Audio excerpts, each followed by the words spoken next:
Aku beritakan pada kalian dan aku tegaskan. Jika kalian benar zikirnya kepada Allah. Meminta bantuan. Dengan kalian zikir. Minta bantuan kepada Allah itu dengan zikir. Atau musahabah. Mendekat kepada Allah. Dengan mendekat kepada Allah lewat zikir. Tatmainnul qulub. Maka dampaknya akan menenangkan kepada jiwa. Kepada hati. Makanya orang-orang yang sering berzikir dan bagus zikirnya. Karena dekat dengan Allah. Hatinya tenang, Pak. Bu. Nah karena itu semua amalan zikir membuat kita tenang. Saya tuh nggak bosan mengatakan, kalau Anda sedang gelisah, cari amalan zikir dan dengan itu otomatis kita tenang. Tenang itu penting. Dan tenang itu setengah dari solusi. Ibu yang tenang, mudah memberikan kemudian arahan kepada anak-anak.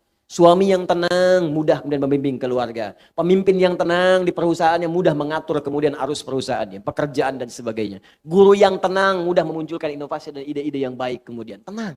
Itu penting. Jelas? Nah orang yang sering zikir itu tenang.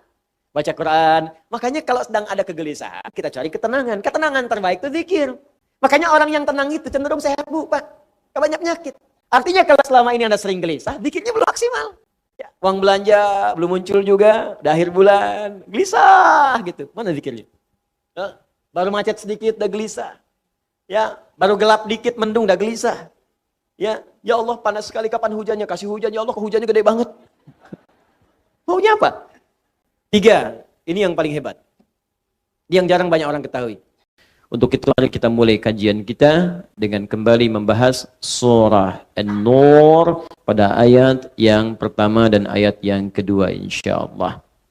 Bismillahirrahmanirrahim. Di pertemuan 1-3 telah kita sampaikan bahwa Allah pada ayat yang pertama ini ingin menegaskan di surah ini satu surah. Bukan 1-2 ayat, tapi seluruh ayatnya. Satu surah ini saya turunkan kata Allah, dan saya wajibkan bagi kalian untuk mengamalkannya jika kalian ingin mendapatkan cahaya dalam kehidupan. Karena itu surah ini disebut surah cahaya. Mata menatap, alhamdulillah, mendapat bimbingan cahaya. Telinga mendengar, ada cahaya di pendengaran kita. Kaki melangkah, mendapat bimbingan cahaya dari Allah. Maka saya turunkan kata Allah satu surah yang dengan kalian membahas, mengkaji dan mengamalkan surah itu seluruhnya, dan saya wajibkan kalian mengamalkan isinya, bukan sekedar dibaca. Kalaupun ada yang baca surah ini sampai khatam berkali-kali, ratusan kali, ribuan kali, tapi tidak mengamalkan isinya, maka besar kemungkinan dia tidak bisa mendapatkan cahaya yang dijanjikan.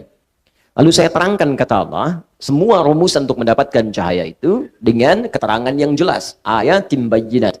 Keterangan-keterangan dariku, tanda-tanda dariku, petunjuk-petunjuk dariku, kata Allah dengan sangat jelas. Bayyinah itu, Bapak Ibu sekalian, kalau di dunia hukum, itu bukti yang sudah nyata, yang nggak bisa ditolak lagi.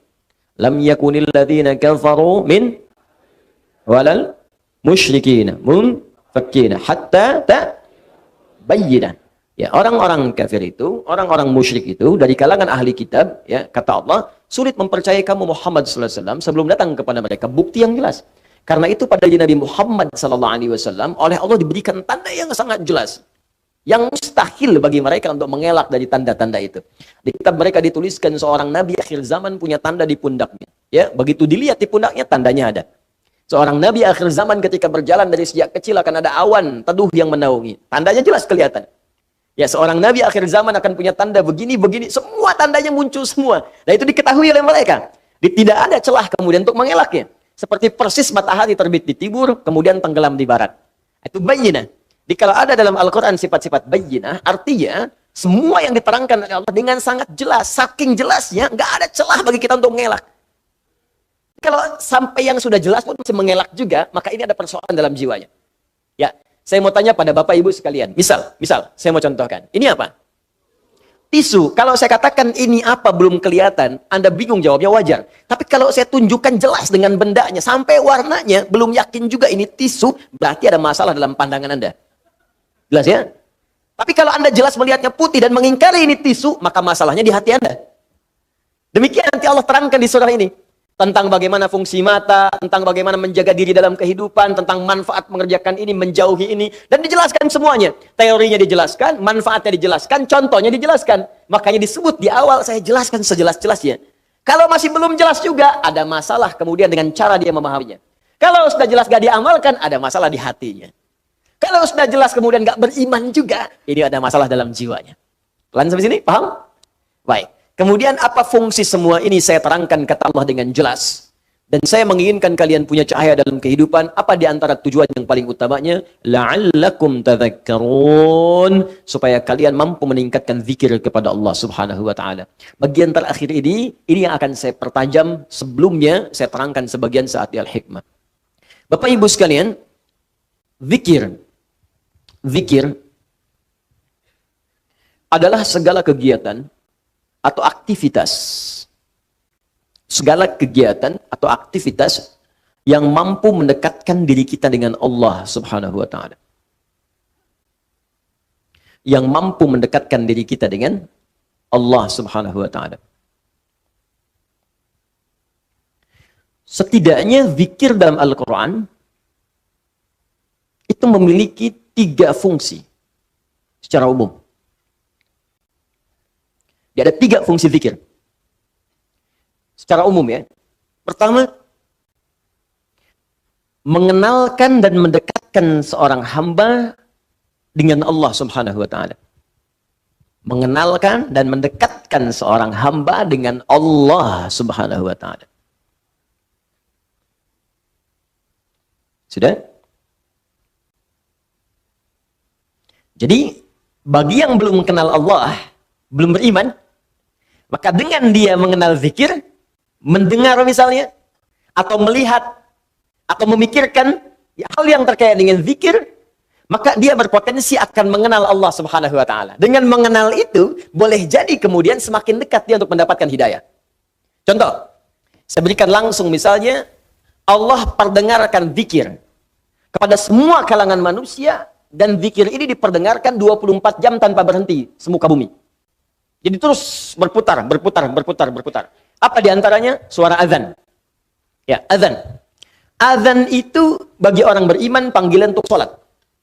Gus, bagi yang belum beriman, itu pengenalan kepada Allah. Untuk diingatkan kembali bahwa dia punya Tuhan yang hak. Karena itu sholat dalam Al-Quran disebut dengan zikir. Ya, buka Quran surah ke-20 ayat 14. Ketika Allah menegaskan kemudian kepada Nabi Musa alaihissalam, kata Allah, innani anallah, la ilaha illa ana, fa'budni, wa aqimis salata li dzikri. Innani anallah, kata Allah Musa, saya Allah. La ilaha illa ana, tidak ada Tuhan yang layak disembah dan dipertuhankan kecuali saya. Anda silahkan bandingkan ya. Satu-satunya kitab suci di muka bumi yang mengatakan langsung saya Allah, sembah saya, hanya Al-Quran. Silahkan cek di kitab manapun. Anda temukan, adakah satu kitab yang mengatakan saya Tuhan, sembah saya? Silahkan cek. Hanya di Al-Quran tertulis, innani anallah. Di mushaf dituliskan, di Quran dibacakan. Innani anallah. Kata Allah, saya Allah. Dan kalimat yang menggunakan inna. Harfu tauqidin wa nasbin, tansibul isma wa tarfa'un khabara, mabniun alal fathi la mahalla lahu minal i'rabi. Inna harfu nasab wa tauqid. Nasab untuk menancapkan sesuatu dengan kuat. Tauqid untuk menguatkan apa yang akan disampaikan. Kata Allah, innani, saya ini, saya tegaskan pada kalian. Ya, tancapkan di dalam jiwa-jiwa kalian, kata Allah. Cuman saya yang Tuhan. Innani anallah, saya Allah. Quran surah ke-20 ayat 14. La ilaha illa ana, gak ada Tuhan kecuali saya. Fa'budni, sembah saya. Tunjukkan pada saya, di kitab mana ada keterangan saya Tuhan, sembah saya, kecuali di Al-Quran. Kenapa? Karena fitrah manusia, itu tidak mungkin bisa mengatakan saya Tuhan. Jadi kalau ada kitab, kemudian isinya tidak ada mengatakan saya Tuhan, ini menunjukkan kitab itu bukan berfirman dan bersumber dari Allah subhanahu wa ta'ala. Karena hanya Allah yang mampu mengatakan saya Tuhan. Makanya satu-satu manusia yang pernah mengaku Tuhan, kemudian menyadari dan fitrahnya menolak. Kan satu-satunya Fir'aun tuh. Direkamkan dalam Al-Quran, ana rabbukumul a'la, saya Tuhan kalian yang paling gede. Ya, lalu ketika dia akan tenggelam, bukan ralat-ralat ya Allah. Ya, al-ana hasasul haq. Di surat Yusuf muncul nih, muncul kebenaran. Ya, ketika kemudian perempuan menggoda, muncul kebenaran. Sama juga Firaun ketika mau tenggelam, alahan, sekarang nyadar kamu bukan Tuhan. Tuh.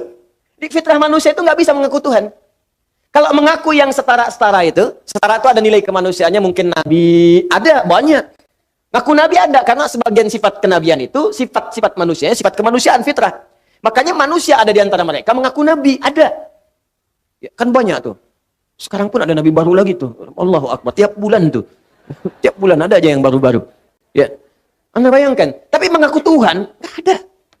Karena itu cuma di Al-Quran langsung yang menyebutkan. Ini menunjukkan Quran benar firman Allah. Kata Allah, saya Tuhan, gak ada Tuhan selain saya, sembah saya. Bagaimana menyembahmu ya Allah? Fa'budni wa aqimis salat. Tunaikan salat li dzikri, supaya engkau bisa kenal denganku, zikir. Supaya engkau bisa dekat denganku. Karena itu panggilan untuk salat, panggilan yang mengenalkan Allah. Silahkan cek 5 kali dalam sehari, dibagi dalam setiap waktu. Kalimat panggilan salat dibuka dengan kalimat apa? Allahu Akbar, Allahu Akbar. Allah. Jadi bagi yang belum pernah dengar Allah selama hidupnya, walaupun dia belum beriman, diperdengarkan. Allah, Allah, Allah. Setidaknya akan bertanya. Anak kecil yang hidup di lingkungan orang-orang yang belum beriman akan bertanya. Allah, apa itu Allah? Siapa itu Allah? Pagi baru bangun tidur diperdengarkan. Ya, bahkan yang belum bangun bisa diperdengarkan. Allahu Akbar, Allahu Akbar. Siang kedengaran lagi. Sore kedengaran lagi. Maghrib kedengaran. Mau tidur diperdengarkan lagi. Dari bangun tidur sampai tidur lagi diperdengarkan. Dan saya sering katakan, cuman lafaz adzan yang dikumandangkan di bumi yang tidak pernah berhenti. Karena itu jadwal sholat ketika disusun itu Anda terlihat ada perbedaan kan? Tanah Kusir dengan Pondok Indah beda mungkin sekian menit. Ini sekian menit, ini sekian menit, sekian menit. Mesir selesai adzan, Libya adzan. Libya selesai, Tunisia adzan. Tunisia selesai, Maroko adzan. Maroko selesai, Aljazair adzan. Nyebrang langsung dari Italia ke Spanyol ke Prancis terus. Di Indonesia pun begitu. Dari Sabang sampai Merauke 24 jam nggak pernah berhenti lafaz adzan. Jadi zikir, manfaat yang pertama bisa mengenalkan seseorang yang belum kenal Allah dengan Allah. Karena itu tidak sedikit orang mendengar adzan masuk Islam. Diperdengarkan. Anda bayangkan, ada orang dengan mata melihat tayangan. Ya, makanya bikin Bapak Ibu status-status yang baik. Di Facebook, tayangkan aja hadis, ayat, isi dengan dakwah. Boleh jadi apa yang kita tampilkan mungkin dilihat orang, dan kalau bukan dia mendekat kepada Allah, atau dia kemudian menjadi beriman kepada Allah. Yang sudah beriman semakin kuat imannya. Yang belum beriman begitu melihat status Anda, mari berbuat baik dalam kehidupan. Al-Quran surat sekian, ayat sekian. Mari kita berbuat jujur, hadis Nabi SAW. Teman Anda mungkin bukan semuanya Muslim. Begitu melihat ajaran Islam yang sesungguhnya, dia melihat, dia mengamati, tiba-tiba besoknya dia beli mushaf, dilihat, dikaji, dan memutuskan mengucapkan asyhadu an la ilaha illallah wa asyhadu anna Muhammadar Rasulullah. Karena status yang Anda tulis di media sosial itu. Maka ketika dia beramal selama hidupnya, Anda mendapatkan bagian dari semua pahala yang dia dapatkan. Cuma satu yang Anda tuliskan. Ini bikin status, Tanah Kusir macet ya. Apa yang didapatkan? Enggak ada yang dapat gitu kan. Ini zikir. Jadi bagi yang belum kenal, kenalkan. Bagi yang sudah kenal, maka zikir ini akan mampu mendekatkan pelakunya semakin dekat dengan Allah Subhanahu wa taala. Karena itu orang yang rajin sholat, semakin banyak sholat, semakin dekat dengan Allah. Nggak percaya silahkan Bu, Pak. Kalau yang masih sholatnya fardu saja, apalagi yang kerjanya, maaf ya, menyendiri, belum senang jamaah, itu perasaannya masih biasa. Beda dengan ketika Anda mulai memburu masjid untuk jamaah. Di rumah pun pengen jamaah. Beda ketika Anda mulai memburu salat sunnah, malam tahajud, siangnya duha dikerjakan, rawatib tak tinggal. Demi Allah saya katakan, demi Allah, wallahi, Anda akan mendapatkan kenikmatan iman dalam jiwa. Yang ketika tertinggal sunnah, Anda bisa gelisah. Itu tanda Anda sudah mulai semakin dekat dengan Allah Subhanahu wa taala. Contoh lain, Al-Quran disebut zikir. Quran surah ke-15 ayat 9. Inna nahnu nazzalna dzikra wa inna lahu lahafizun. Sungguh kami telah turunkan Al-Quran sebagai zikir. Anda kalau sedang baca Al-Quran, zikir, sedang zikir. Semakin meningkat levelnya, saya udah nggak mulai mau baca lagi, saya pengennya langsung menghafal. Baca, menghafal. Maka meningkat langsung. Tingkatnya dari yang cuma 1 naik langsung 4. Disebutkan di Quran surah 54 ayat 17, 22, 32, 40. 4 kali disebutkan dengan kalimat yang sama. Walaqad yassarnal Qur'ana lidzikri. Sungguh kami telah mudahkan Al-Quran untuk dihafalkan. Menghafal Al-Quran disebut dengan zikir. Karena itu, orang yang baru baca dengan yang telah menghafal, kedekatan dengan Allahnya beda. Nggak percaya silahkan cek. Anda yang baru baca, besoknya baca lagi, meningkat, baca lagi. Semakin banyak baca, semakin dekat dengan Allah. Yang menghafal lebih daripada itu. Tambah lagi, ngulang lagi, murajaah lagi, bangun tahajud, ulangi lagi. Semakin terasa perbedaannya. Doa, bagian dari zikir. Quran surah ke-7 ayat 205. Wadhkur rabbaka fi nafsika tadarruan wa khifatan wa dunal jahri minal qaul. Makanya ketika Anda sedang berdoa, bukankah semakin merasa dekat dengan Allah? Ya kan? Ada perasaan berbeda dalam hati kita kan? Nah, jadi yang pertama, fungsi zikir itu mampu mendekatkan diri kita dengan Allah Subhanahu wa taala. Kalau sudah dekat orang ini, maka akan terjadi 2 hal dalam hidupnya. Fokus. Hal pertama, mudah mengerjakan perintah Allah, dan yang kedua, mudah meninggalkan larangan Allah Subhanahu wa taala. Satu, mudah mengerjakan perintah Allah Subhanahu wa taala. Dan yang kedua, mudah meninggalkan larangan Allah Subhanahu wa taala. Dah, sami'na wa ata'na saja. Kata Allah, salat, siap ya Allah. Puasa, siap ya Allah. Infak, siap ya Allah. Zakat, aku usaha supaya zakat ya Allah. Dia bekerja itu dapat kekayaan bukan supaya pengen kaya, supaya pengen zakat, Bu. Coba lihat, Pak. Perhatikan cara berpikirnya ya. Orang kalau sudah imannya tinggi, dengan Allahnya semakin dekat, jadi dia ingin meraih kedudukan dunia itu bukan untuk mendapatkan dunianya, untuk mendapatkan kedekatan ridha Allahnya. Di saat orang mencari dunia untuk menambah harta, saya pengen mobilnya diupdate dari Avanza jadi Ferrari, saya kan? Saya pengen kedudukan diupdate dari yang bawah di ke atas. Cuman untuk itu saja. Orang beriman tidak. Ya Allah, saya cari harta untuk supaya saya bisa zakat. Saya bisa infak, saya bisa sedekah. Makanya ketika orang mengejar akhirat, dunianya ikut. Ya, mohon maaf Bapak Ibu, bukan berarti Anda zakat itu dilarang untuk membeli mobil-mobil yang bagus. Kalau bisa pakai. Subuhan pakai Ferrari, duhur Lamborghini gitu kan. Enggak apa-apa, silakan. Enggak ada masalah. Tunjukkan bahwa dengan itu semua terupdate status Anda di hadapan Allah Subhanahu wa taala. Boleh. Beli Ferrari cuma buat dipakai panasin doang. Menjelang subuh, balapan sama taksi dibayar. Ngapain? Cuman dilihat, ya, pesen onder deal, bawa angkut pesawat, datang capek. Ya, udah, kita kerjakan dengan baik, isi akhirat dunia ikut. Paham? Jadi ini bagian yang pertama.